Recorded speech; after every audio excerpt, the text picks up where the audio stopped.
Alright, so finish this power steering. You see, that's a little close for my liking. I mean, it's not bad, but I might pull that hose down a little bit more just so it's further away. But I mean, there's poly mounts, so it shouldn't move too much. What we're doing today is a tank. So this is an Aeromotive tank. I'll get you a better shot of it, but here's the part number.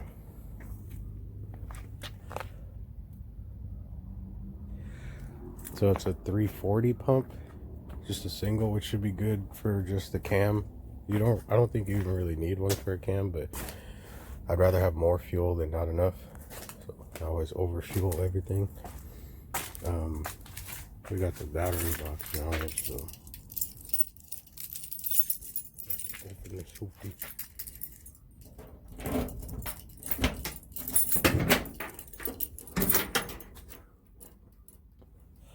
So this is a Arctic.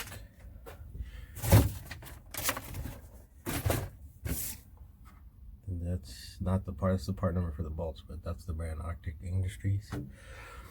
So it's just flat Allen key head bolts with Teflon line nuts on the bottom. I hope you can see that because I'm not getting under there right now. Yeah, I'm just trying to offset the weight. I was gonna put it up there, but I don't have enough room. I could have put the amps on a rack, like mounted to the back, but I think it's too much weight on that thin ass metal up there.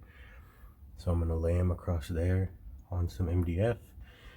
Battery goes there, circuit breaker's there, which you do need if you're running a rear mount battery. This is the relay for the fuel pump. I plan on running either 2 pumps or one massive, I think Holly just came out with a new pump. It's like it's basically 2 pumps in one. It's one long ass pump. I don't know the part number, but that should be enough.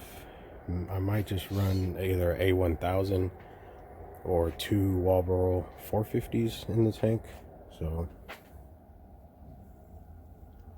if you run it high, like a high power pump, you want to make sure it's getting good voltage. That little ass wire from your ECU isn't enough. So this is the part number for the relay, which you don't really need. There you go. That's all you need. If you can follow those, then you're good. So that wire goes out to the sender. There's a ground and a power. There's a circuit breaker that goes to this, which I'm still going to use.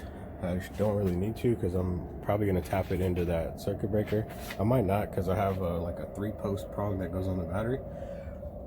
But yeah, today's a tank, so just want to give you an update. I did that when I was hella drunk and recorded hella shit. I was cussing and all kind of shit, so I'll save you guys having to watch that shit. So yeah, back to it.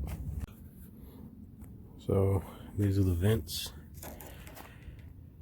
Do not use fucking expensive ass steel braided line for your vent tube, but that's all I had. And this is push lock, so you don't need that either. But I might be running E85, so it can't hurt because rubber would probably dissolve and cause hella problems. So yeah, I just got the fittings up. I'm just mocking it up to see how this stuff's gonna work, because my return comes out, I think, on the wrong side. I'm trying to think. So if this is in the back of the car, then the return is on, yeah, the return's on this side and the inlet's on that side. This is not tight, so this stuff's still moving. Yeah, so just mocking stuff up that I'm not really feeling, but hopefully it'll fit under the car. As long as it fits under and doesn't hit the top, then we're good. Yeah, and the filler neck, again, just fitting it up. I'm probably gonna put that on after it's in. I'm trying to find, I got rubber straps to insulate or rubber to insulate the straps, but I don't think there's enough to put on the top. So I have like old rubber hose and stuff I could put up there. I have some old window strip sealant stuff I could lay up across the top. So yeah, now's the fun part. I go lay this under the car, make these lines, and then put it up. So yep, back to it. Alright, so wiring in this sending unit. So you need a ground. Ground. Done. You need the signal. This is the factory plug for the Chevelle. Luckily, I had it on my old tank. You should solder these together, not use butt connectors, but it's a sending unit. Ooh, I don't have gas level. Like, doesn't really matter, so I could pull it out. So, and when you're doing this, remember that this goes like that way, and that one is gonna go up to the top and be grounded. So I don't know where I'm gonna ground it. I think I have an old ground in there. I'm just gonna use that. So yeah, the ends are on the tank. These are tight now, so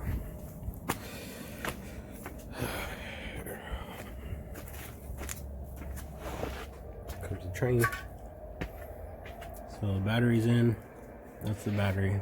So it's a D3400. I'm running a lot of beat, so yeah. And I ran Optimas and stuff. They're cool, the yellow tops, but red tops. Never had a D3400. And I know that having a spare battery helps the system a lot. So having one really good battery, look at that, cold cranking amps.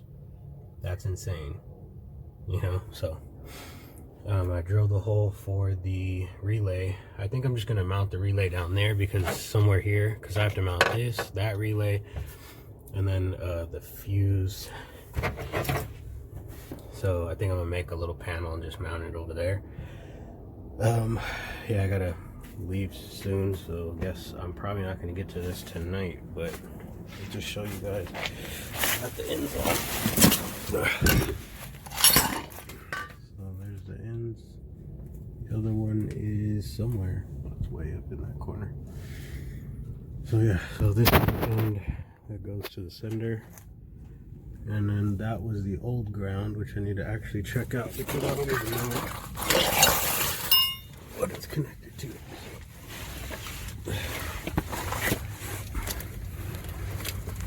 So it's just grounded. Random bolt. That works. I'll pull that off, sand it up, and take it off. So one end, you see it's all messed up because I don't have I can't use the freaking vise down here, and they won't slide through with the ends on them. So, and then here's the other one.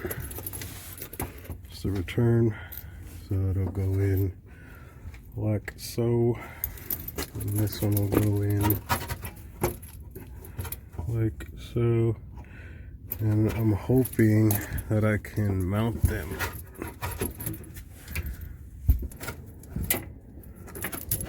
So something like that. They'll be back there like that, and then I'll just use the little Adele clamps I have to mount them either to the frame or to the body. So that, all those tubes, that's a what's it called, like a vapor, what's it called, the vent, it's like a vent vapor thing for smog. It's hella dumb. Well, it's not dumb if you're in smog, but then there was like an extra return line that ran back to the front for the same thing. It was like a smog thing, but no smog for me. 1972 for the win. Oh, here's the fuel power wire. So it's gonna come out here, come around to the tank like this, and then mount in here like that, and then I'll probably just zip tie it to the tank strap like here. Yeah, but again, I gotta go, so won't be finishing this tonight. Probably another week. I feel like shit. I don't ever work on my cars, but I have to work on my commuter because I drive my cars like a bat out of hell, and it's showing. I need to do brakes and bushings because the upper and lower control arms on that, because I hit speed bumps and train tracks at like 60. So if you drive your car like a monster, then be prepared to do a lot of work on it. So, all right, well, get back to it. I'll save you guys my fat ass wiggling out from under this car. So thanks for watching. Like and subscribe.